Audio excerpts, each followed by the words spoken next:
Middle east के सबसे ताकतवर देश इजराइल पर हुए आतंकी हमले ने पूरी दुनिया को सन्न कर दिया है। तो हमले को अंजाम देने वाले हमास के दहशतगर्दों की कायराना करतूत ने अरब जगत को ही दो फाड़ कर दिया है। सऊदी अरब और यूएई जैसे अरब देशों ने भी हमास के समर्थन पर चुप्पी साध रखी है।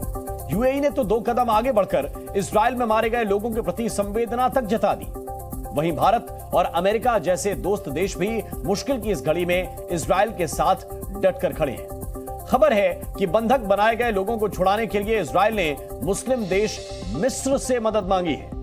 अब सवाल है कि क्या इजराइल की जंग में मुस्लिम देशों में दो फाड़ हो चुका है, 2 धड़े बन चुके हैं? क्या हमास के नाम पर मुस्लिम देशों की एकजुटता खतरे में पड़ गई है? इन्हीं सवालों पर हम अपने विशेष मेहमानों के साथ चर्चा की शुरुआत करेंगे, लेकिन उससे पहले आपको महायुद्ध पर 5 बड़े अपडेट बताते हैं। पहली बड़ी बात तो यह है कि इजराइल ने बंधकों को छुड़ाने के लिए स्पेशल टीम का गठन कर दिया है। यह स्पेशल टीम बंधकों को छुड़ाने का काम करेगी। दूसरी बड़ी बात यह है कि इजराइल के जवाबी हमले में अब तक 400 से ज्यादा लोगों की मौत हो चुकी है। इजराइल के दावे के मुताबिक मारे गए सभी हमास के आतंकवादी हैं। तीसरी बड़ी बात, हमास के हमले के जवाब में इजरायली विमानों ने 150 ठिकानों पर बमबारी की है, वहां पर बम गिराए हैं। चौथी बड़ी बात, हमास के हमले में अब तक इजराइल के 300 लोगों की मौत का दावा किया गया है। और पांचवा बड़ी बात और बड़ा अपडेट यह है कि इजिप्ट में 2 इजरायली नागरिकों की हत्या की भी पुष्टि हुई है।